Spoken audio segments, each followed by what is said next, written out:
All Hi, right. Amy. Hi, Amy. Hi, Amy. All right. So, so this is the Amy show. So just Frank and I just doing this just to entertain Amy Weaver. We're just playing around. She's Yeah. awesomeness. So Frank, we had a conversation and we were talking about, hey, can you show me your needs analysis? The needs analysis conversation because I'd had a conversation with somebody in front of somebody else, and they're like, that Yeah, I it don't was really good. Really people good. The people do it feedback was phenomenal. good. So when I'm doing this conversation, this is the recruiting conversation. This is my recipe for recruiting conversation. Once you know this and see this, you will watch me doing variations of this, and you'll pick up the flavor of this in almost every interaction I have with somebody that's new. And the reason it is because two things are super important, right? When we're having this conversation with agents or brokerages, they just don't give a crap about EXP. Okay. EXP is not what they're there for. They are there to actually change their life and change their world and get something different and move their ball, right? So instead of making it about EXP, I want to make it about them every single time. So the recipe is really, really simple. And it's really fun because, like, on Tuesday, I did this in front of somebody, EXP agent, with another agent that's KW, top agent in Lakeside, KW here locally, young guy, 31 years old. And I said, listen, Chris, here's what I'm going to do today. First thing I'm going to do is I'm going to ask you where you are. Second thing I'm going to do is ask you where you want to be. Third thing we're going to talk about is how you're going to get there. Okay. By the time you get through 1, 2, and 3, you're going to know whether we're a good fit for you or not, as long as we get you to where you want to go. This isn't about us. This isn't about me. This isn't about EXP. This is about getting you to where you want to be. If EXP is a place to do that, let's do it. If EXP is not the place to do that, I'll be the first one to tell you that, because I want you making the best decision for you. Does that sound fair? Yeah, cool. So here's how we're going to go. Let's start off where you at now. Okay, so A is, where are you now? That's step 1, right? Yep. B is, where do you want to be? Okay, so I'm going to take them from A to B, where you are to where you want to be. Kind of nice, yep. Right? So step 1, step 2, and then step 3 is the how you're going to get there part. So here's the fun part. In step 1, I'm going to ask them, tell me about your business. Tell me a little bit about your business. Okay, and I ask them that. I'm taking notes while you're doing this, so don't think I'm ignoring. Sure. Go ahead. Sure. Tell me about your business. And the reason I ask them that, and I ask them that way, is because I want to leave it wide open. Because the way they answer that question is going to tell me a lot. Number 1, are they engaging? Number 2, are they not engaging? Number 3, tells me what type of personality they have. So in the process of them just answering that question, I know whether I'm dealing with a promoter type personality, an amiable personality, driver type personality, or an analytical type personality. Okay, so if somebody starts going into metrics and specs and details, I know I'm dealing with an analytical. If I'm dealing with an analytical, I'm going to want to return and mirror and mimic what they're doing and how they're talking to me. So it sets the playing field for me to communicate with them their way. So yeah, I can now actually communicate with them on a way that makes sense. If I get somebody that's like, oh man, I just love this business. I got this business. I want to have fun and have freedom, and like, I'm having a good time with it. Got some house sales. I really love what I do. Great, cool. So then I can next layer that in. If they don't give me the info I need, which they never do, I'm going to layer that in. It's like, tell me what you like to do. What do you like to do? What do you not like to do? Right? What do you like to do? What do you not like to do? What's working for you? What's not working for you? 4 different questions. Okay. Yeah. So when I ask those 4 different questions I'm walking through, I get a little bit of a variation and a difference in the way they answer the questions to kind of drive more at where they're at and what they're doing. So in that process of that conversation, they're going to tell me what they like and what they don't like. So when we're crafting the conversation about here, I'm not going to sell them stuff that they don't like. So like, I hate cold. So tell me how you built your business. Like, where did your last couple sales come from? How many sales have you had in the last 12 months? So they very rarely throw that info out unless I ask them specifically. Yeah. They very like that. Throw that out. Okay. Now this is talking to an individual. I was going to say, if it's a team, then it's just going to be what your team goals and what you're trying to build and all that. It's well, 2. You've got an individual goal and then you have team goals. Okay. So then tell me about your team goals. What's your goals for yourself? But what's your goals for your team also? Right. So this conversation works very well with those. By the way, works the same with a broker. Where are you at now? What's working? What's not working? What do you love to do? What do you not love to do? So with a broker, I'm going to start off here. I'm like, okay, tell me a little bit about your business. And they're like, well, I gave you all the info. Oh, okay, got it. You're a controller, right? Yeah. Great. So why don't you give me a quick conversation? Yeah. Why don't you give me a quick recap? Like, why? I wrote it all down. So the reason I want you to give me a quick recap is because when I ask you that question, you'll tell me what's most important to you because you're going to talk about the stuff that's most important to you. So I'm just trying to make sure that we focus on what's most important to you, not what I think is important. Does that make sense? And most of the time they're like, oh, okay, well, that's cool. I love that. So it kind of disarms everybody, right? So in the process of asking, what do you like to do? What do you not like to do? Where you at? Where, what's working, what's not working? I get really clear on who they are, who this guy is, right? They also tell me what they like and what they don't like. And then the second question is great. Sounds good. So now I've got numbers, how many houses they sell. By the way, huge number of people don't even know how many houses. Like, how many houses you selling last year? I don't know. What do you mean you don't know? Like, okay, good. So let's put that number one. So you don't know? Good. So number one on the list is going to be, we're going to have is like, you got to know your numbers, right? You got to know your numbers. Basic business person 101. So when we get you to this guy, that guy's going to know what their numbers are. Sound good? And they're all like, and now I'm already starting to coach them on how to be a good business person, how to make good business. Okay. Second question is, tell me where you want to be. Okay. What do you want to be doing? They've already told me what they want to do. What do you see your life looking like in 2 years, 3 years, 4 years, 5 years, 7 years, 10 years? How long do you want to be in business? How long is this guy going to be in business for? Oh, 20 more years. Good. So you're going to be in business for 20 more years, right? So as I'm getting this information, when I say something, it's like, okay, so it's not that big of a deal. You making the move from KW to here, great. You're going to save $4,000 or $5,000 a year, but that's 4,000 or 5,000 times 20 years. That's $100,000. Just that little number. That's $100,000. So at the end of your career, you got an extra $100,000 doing nothing different. Does that make sense to this guy?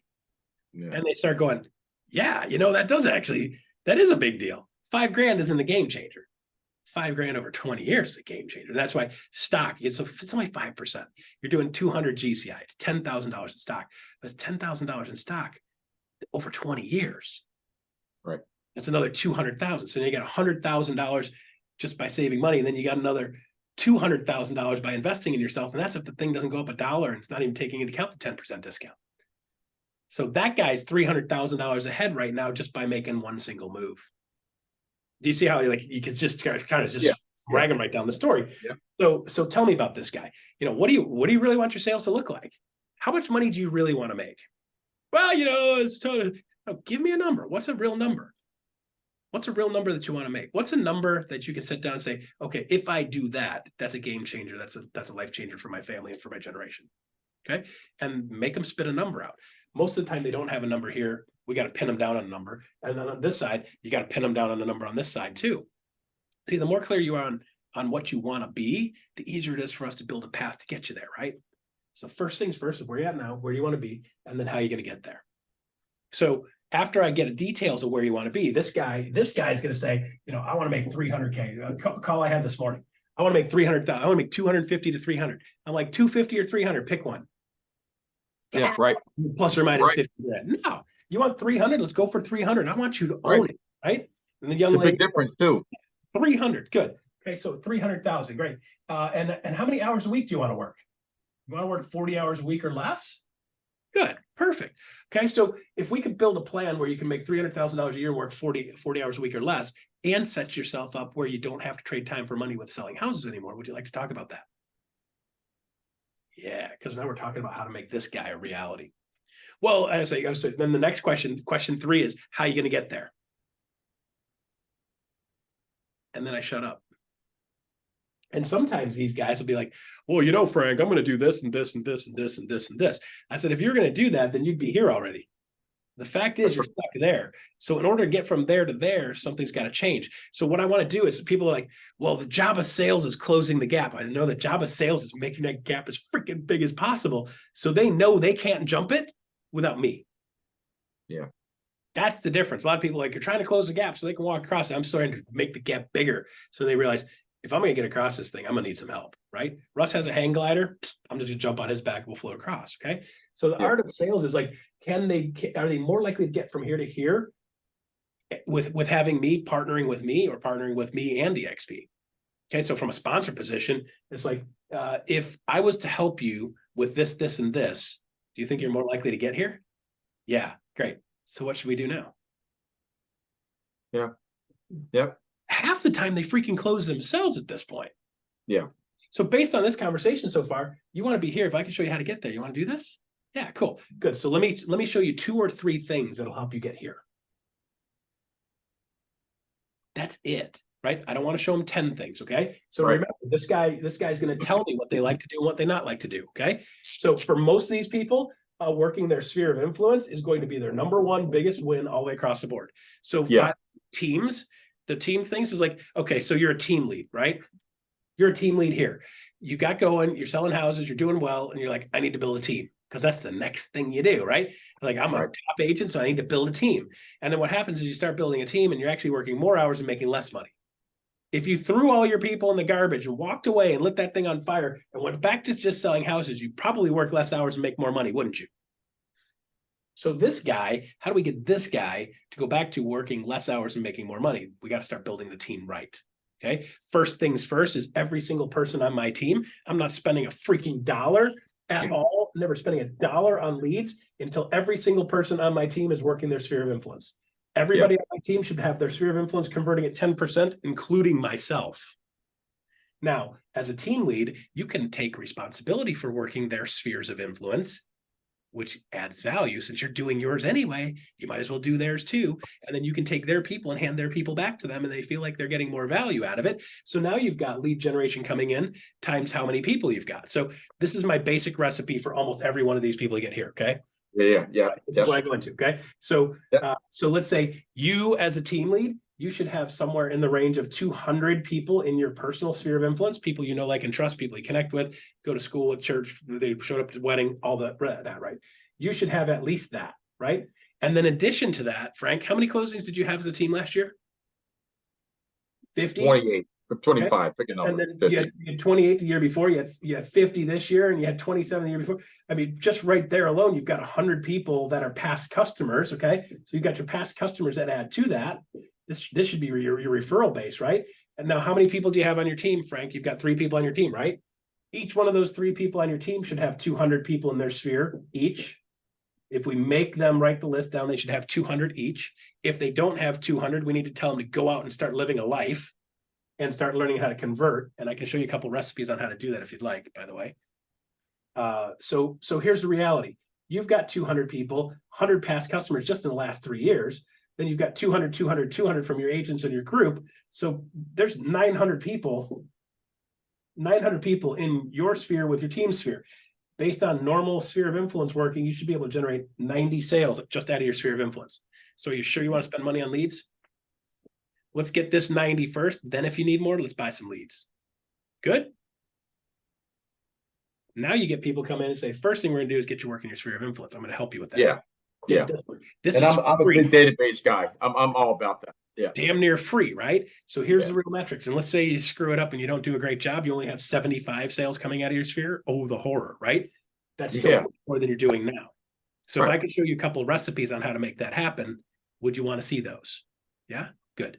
We've got 3 recipes to show you how to get your sphere converting at 10%. And it's eight modules that walk you through it. Would you like to see that? All right, so Frank, here you go. Ready? Would you like to see my system on that? Yes, I would, Russ. Go to jumpstartmasterclass.com. And all you gotta do is register. It doesn't cost anything. This is a what I call it, a cloned website. My buddy Adrian asked me to drop some of my training video stuff into a format, and he threw it into an actual website. He's using that for attraction, by the way. That's cool. And I said, can you make a clone so when people ask me about this stuff, I can say, okay, guys, you want this stuff? Instead of me having to email it to them, this has saved me 5 hours, 10 hours a week. Every time I do training stuff, I'm like, I'll send you this and this and this and this and this and this. Now just go to jumpstartmasterclass.com, register in there, all 8 modules on how to build a sphere of influence and get your sphere of influence converting. You can just use that. That's for anybody in EXP. We have a non-EXP version that he's using to attract non-EXP agents for attraction. I don't touch it. I just built the videos for it, and he's pushing it out.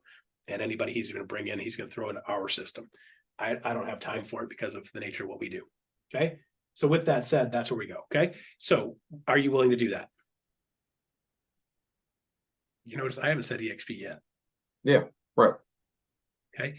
Now, yes, good. In addition to that, there's a couple of other things that go along with that. And here's where we EXP it. Right. And we could talk about stock. Now we can talk about rev share. Now we can talk about whatever else that's interesting to me. but I don't Right. want to just go into a long lecture on that. So based on this alone, you said you wanted to be here, you were here, you want to be here, you're willing to do this. You think you could do this better or worse without me? You're going to be worse without me. So do you want to align with us? Show you how to take your business to the next level? Yeah, great. Okay, so there's a couple of other things I want to make sure you see also. This is about bottom line. Yeah. Okay, so Yeah, I like that. this is the basic recipe, 1, 2, 3. It makes it 100% about them. Yeah. See, here's the difference. Most people get into this conversation, and this guy over here is like, well, tell me what EXP is going to do for me. Tell me what you bring to the table. How are you going to help me build leads? How are you going to give me my team? How are you going to give me business? These other guys said they'll give me all this other stuff. I said, okay, great. So do you want somebody else in charge of your destiny, or do you want to be in charge of your destiny? Right. I'd rather be in charge of my destiny. So if I can show you 2 or 3 things to get you in charge of your destiny, would you like to see that? Yeah, cool, good. So the power shift starts right out of the gate. You've got to be asking them the questions. Whoever's asking the questions is in charge. Absolutely. Start Yep. off with, tell me a little bit about yourself. And they're going to say, I just want to know what your comp plan is. Okay, great. Before we get into that, why don't you tell me a little bit about yourself? Because what I want to do is I want to make sure I know who you are and where you're going, what you're trying to do. And then based off of that, we can make sure that I tell you the things you need to do to be able to make the best decision for you. So before we get into that, let's figure out if you and I are a good fit for each other first. And if we're a good fit for each other and I understand where you're at, then we can talk about specifics and details. Is that fair? And if they're like, no, I just want to know about the comp plan. Cool. Here's the deal. Conversation over. Go to exp.com. You can Google all the information there. Yeah. Well, but like, listen, if you're not willing to just have a basic conversation with me, this conversation's over. I had agent after agent sit at my table in my office, or sit in our conference room at the office at the table, and they're like, well, what are you going to do to generate leads? I said, well, it's like, what are you going to do to make me want to generate leads for you? This is a two-way street, right? So last thing I'm going to do is generate leads for somebody that can't close anything. So let's talk about your business and what you're already doing and what you're already good at closing. If you're great at closing leads, I'll buy you a bunch of leads. But if you're not good at closing leads, why would I give you leads when you're not good at closing leads? So why don't you tell me a little bit about yourself? Where do you want your business to be? Do you want to just chase leads, or do you want to actually make money? Yeah, I really like that. I like that. So it's easy. It's much easier with the individual. So I'm just trying to think about how to. Yeah. How to, well, so here's how we do a brokerage, right? It's basically the same flavor. Okay. Brokerage. Tell me where you're at now. Yeah. What's working, what's not working. Okay. I'm going to ask the brokers typically, what do you love to do? And then I literally, you see me with the board, I literally write the list down the side of the board, what they like to do. I was like, what about like teaching? They're like, yeah, I really like teaching. You like teaching agents? Great. So you like coaching too? Good. Teaching, coaching, training, loving people. You want to help people be a success? Yeah, it's my favorite part of it. Good. What else do you like to do? Well, I like to sling some houses too. I like, cool. Yeah, I love doing a deal once in a while. Keeps me fresh, keeps me in, right? What else do you like to do? Anything else? No? Cool.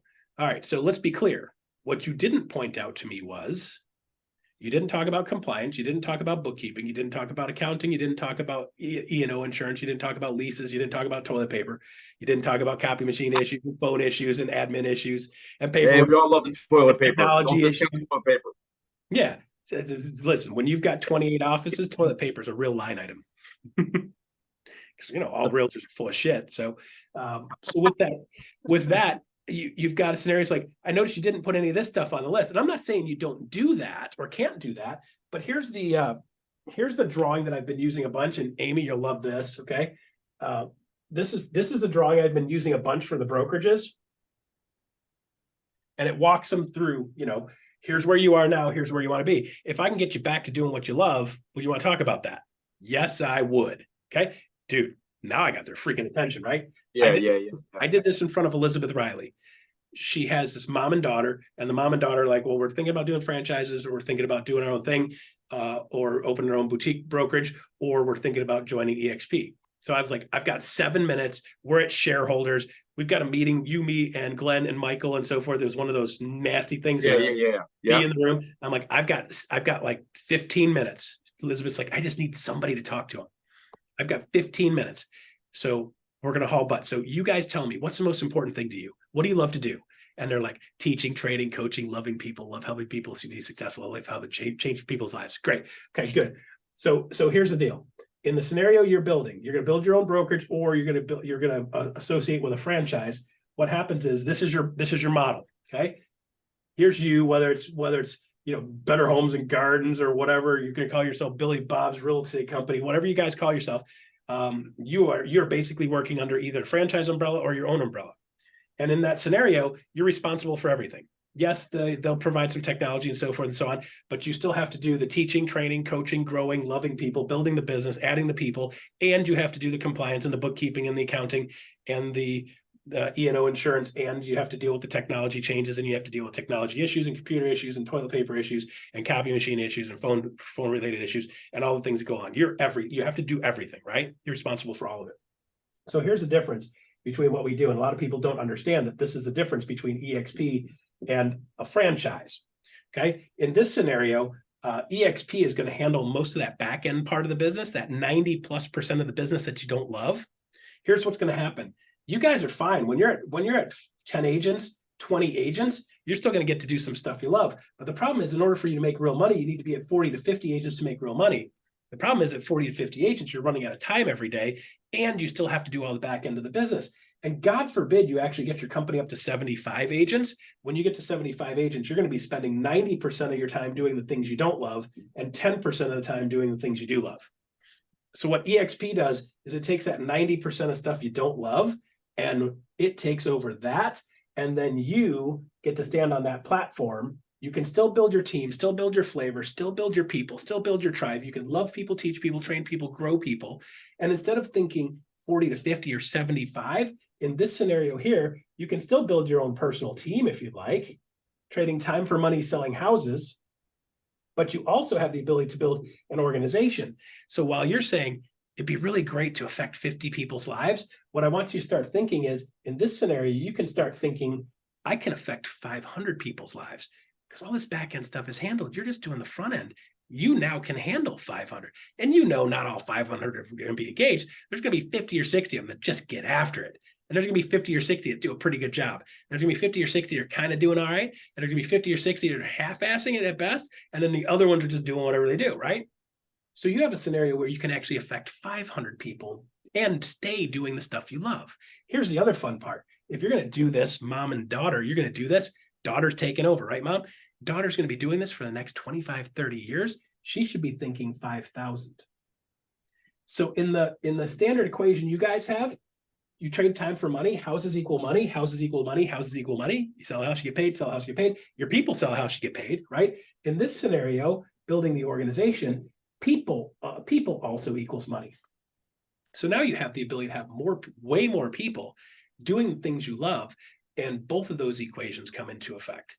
So you, in essence, basically get to do what you love. So mom, do you want your daughter to inherit a company doing stuff that she loves and stuff that she's good at? And by the way, if she does that, you're the only one that knows how to run the back end of this business. You're still going to be engaged. While you want to retire, you're never going to retire. In this scenario, most of that back end stuff is handled. Now you can help her with the leadership component and keep her doing what she loves. So do you want to build a business where your daughter's going to be forced to do the stuff that she doesn't love and you don't even love? Or do you want to put her in a position where she's doing what she loves? How did you explain that the other piece of the fraction, the umbrella over top? That's the brokerage over top. You're underneath the umbrella of the brokerage. Sure. Is that what that is? Okay. So that's what you're saying, though, right? The story ended like this. Yeah. Mom looked at me, daughter looked at me, and I was like, any other questions? And she's like, I want that for my daughter. I literally drew this. She's like, I want that for my daughter. I said, cool. Then you need to join EXP. It's the only place you can do that. We good? Guys, I got to go to a meeting. I jumped up and walked away. Elizabeth Riley is like, holy shit. What the hell was that? I ran into this girl at Build. And she looked at me. She's like, I know you don't remember me. And I'm like, nope. Nope. Yeah. She's like, you showed me a stick figure drawing. And I was like, oh, I do know exactly, you and your mom. And like, I had like 7 minutes. And I was like, out the door. And she goes, we're here because of that. And because of the thing, because it finally made sense to her and me. And that's why we're here. So I wanted to say thank you for that. And I was like, funny enough, I was showing somebody that drawing because it's still in my Remarkable. I was showing some of that drawing earlier that day. And it was funny because I told the story and she's like, I was like, if you don't mind, I'll tell the story a bunch. But that was what made sense for her, right? So here's the deal. In your current scenario, so let's start over. In your current scenario right now, as a broker owner, either your own brokerage, your own boutique, your own brand, or under a franchise, I got you. You have to do all of the things you love, and you have to do all of the things you don't love too. Okay, so keep in mind, as I'm going into this conversation, I'm asking this guy, what do you love to do? What do you not love to do? I'm asking the broker, what do you love to do? I write that list down and I say, cool. So here's your list of stuff you love to do. Here's a list of stuff you didn't mention. So let's list that stuff out. Let's say so you don't love to do it. I'm not saying you can't do it. You're not competent at it. I'm competent at a lot of this stuff. I just don't love it. I don't wake up in the morning and go, I can't wait to deal with my bookkeeper. Okay. I can do it. I get it done. I'm reasonably good at it. But if you say, what do you really want to do? I want to do the fun. I want to do this stuff, right? I want to do that list, the list you just gave me. So in this scenario, whether it's your own boutique brokerage or under a franchise, you still have responsibility for all the stuff you love and all the stuff you don't love. Yeah. If you're lucky, you get a business partner like I did. That's really powerful. Yes. Really powerful. Like the stuff, the other, the pillars that we always talk about. I get all that. Totally get that. That right there is extremely powerful. We say it, but when you show it, it has much more of an impact. I really like that. Way bigger impact. So here's the deal. Most people get into brokerage. They go from being a successful agent to being a successful team to opening a brokerage. And the bigger they get, the less they're doing the things that they love. And it's not what they thought it was. And they're not making more money and working less hours because listen, this guy right here never wants to make less money and work more hours, right? This guy always wants to make more money and work less hours, or make the same amount of money and work less hours. Okay. So there's a third drawing that I've been drawing, and you guys are welcome to use this. I'll draw it down in the, sorry, I'll leave it here. I'll draw it down in the corner. So you can erase the left side, and you can erase the left side. Okay. All right. So here's the next drawing I've been using. And it's kind of funny because Troy was like, dude, that's me. I get that. That makes sense to me. Okay. So here's the next thing I'm doing with agents and brokerages. Okay. Here's the way a real estate business works. A real estate agent starts off their career. We call it 0-0, right? You got zero expenses, zero experience, and $0, right? Yep. And the first part of most people's real estate career, step one in their path is how do I make whatever that dollar amount is, So typical agent is 100K a year, right? So everything they're doing in phase one is how do I get to that money number? How do I get to the money number? How do I get to the money number? Most agents get stuck here.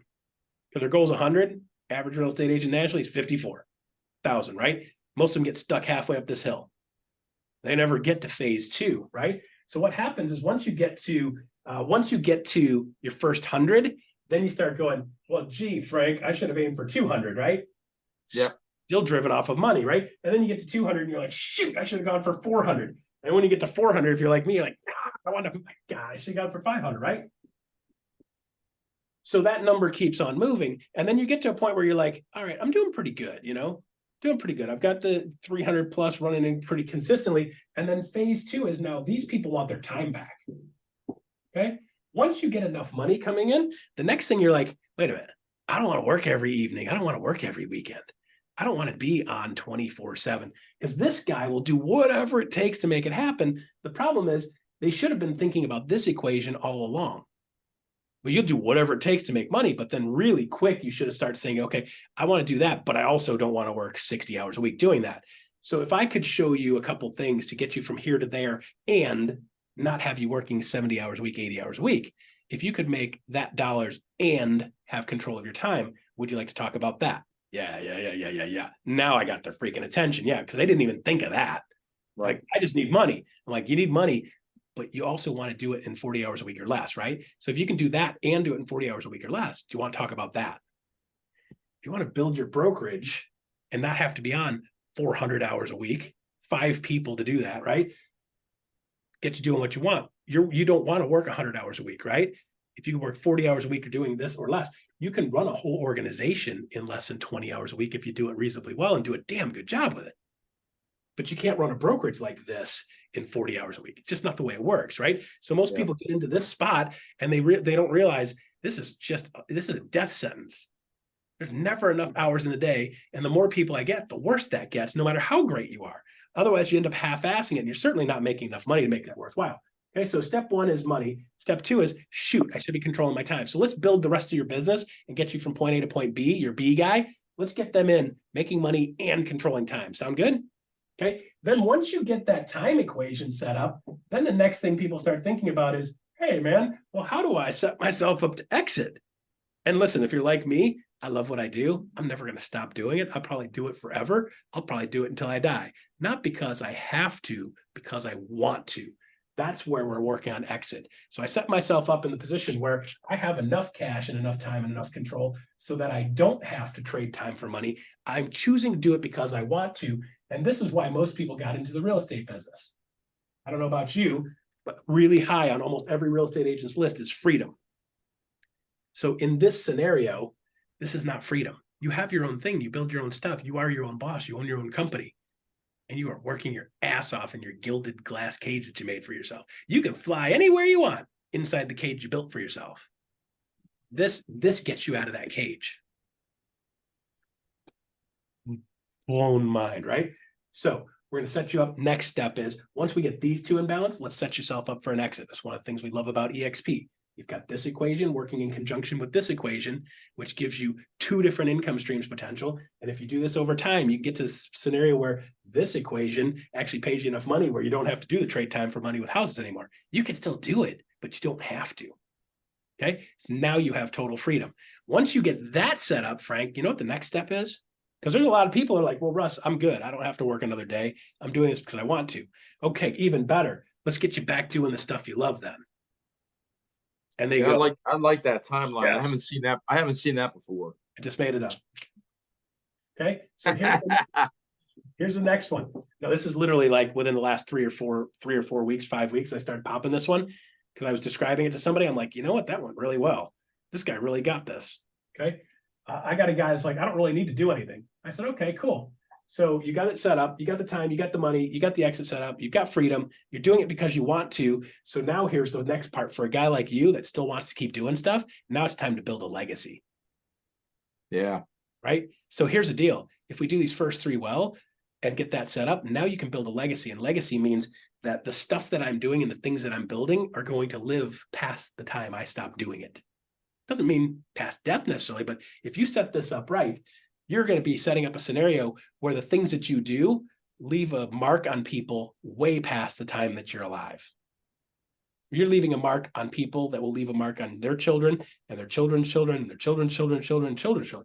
You're leaving a mark on your children, your grandchildren's grandchildren with what you're doing here. And this is the cool part about the revenue share part. People are like, rev share. Rev share is potential part of the legacy.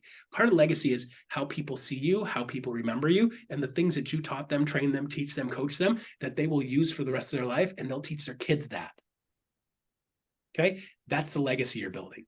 And then here's the fun part. Once you've got that, and you've got a legacy, and you've got families, because the guy goes, well, you know, I've got people that I taught now teaching their kids, and their kids are in the real estate business.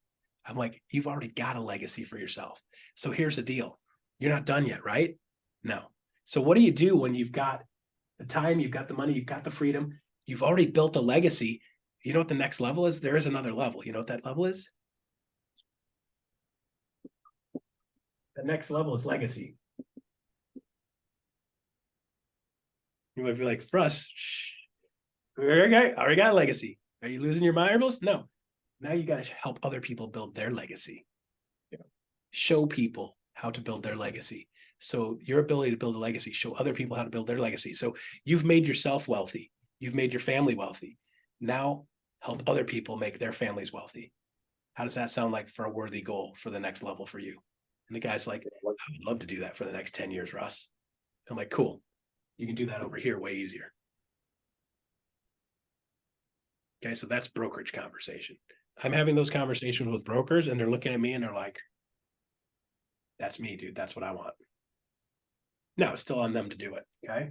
Still on them to do it. They still have to do the hard part. No different than before.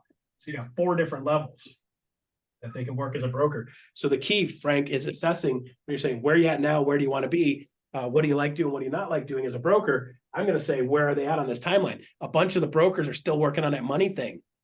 Yeah. Most of them don't have the money. They can't get past it right now because of the debt. Agreed, right? So you Yeah. got to where on this curve are they? And once we can figure out where that broker is on the curve, now I say, okay, great. So based on that, what we need to do is get you a little bit more money coming in, which means over here, you're going to do the stuff you love. EXP's handling the back end. This lowers your costs, lowers your debt, lowers your amount of money going out the door. This guy now doing what he loves can generate more stuff coming in with more people coming in, generating more income coming in. And that gets you more likely to get to the point where you got the money thing handled again. You're back in making money and not having to trade time for money or taking your house sales to pay the bills. Cool?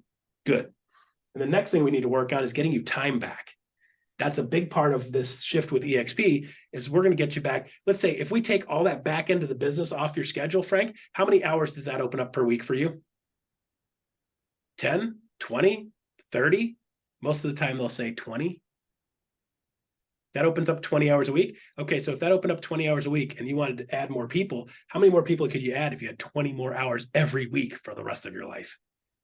If you wanted to sell a couple more homes, do you think you could get an extra home sold per month if you had an extra 20 hours per week?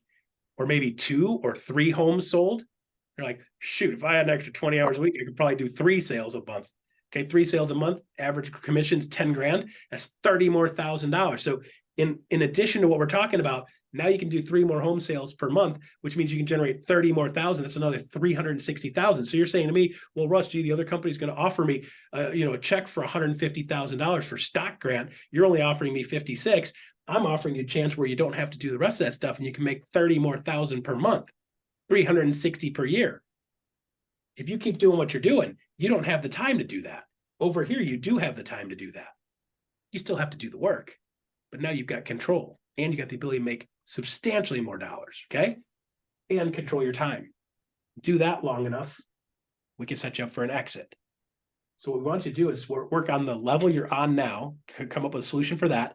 And then I need you to come up with a solution for the next level also.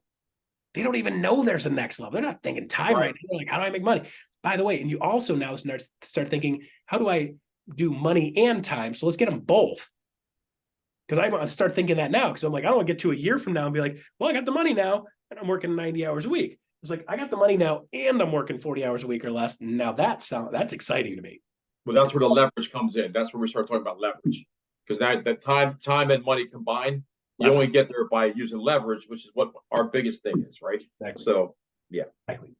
So you just Russ, this is 30 minutes. Hey, this is 30 minutes of brilliance. Brilliance. This is what I do when you put a brokerage in front of me. This is what I do when you put a team or an agent in front of me. Yeah, I love it. Okay. So you're welcome to steal any of it you want. It's brilliant, man. I'll hit the pause button